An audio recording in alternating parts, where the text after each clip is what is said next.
Hi guys, என்னன்னு பார்த்தீங்கன்னா வந்து எங்கள் அம்மாவுக்கு பர்த்டே. கேக் வெட்ட போகிறேன். இன்னொரு 2 மினிட்ஸ் இருக்குது. வருஷம் வருஷம் வெட்டுறேன், சர்ப்ரைஸாக வெட்டுறேன். வருஷம் வருஷம் வெட்டுறது அவங்களுக்கும் தெரியும்.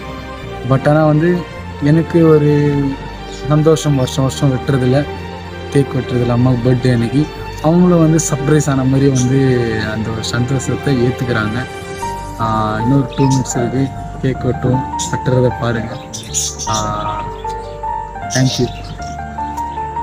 புரியல, சொல்லுங்கள். அதை கட்ட சொன்னேன், போய் வெட்டிட்டு வருவோம்னு சொல்லிட்டு. கேக் 1/2 kg கேக்கு தான். பிளாக் ஃபாரஸ்ட் உள்ள ஸ்ப்ரே வேற இருக்கு. Spray thank you. நீங்கள் விஷ் பண்ணுங்க. என் கூட இருக்கணும் எங்கள் அம்மா கடைசி வரைக்கும். சரிங்களா?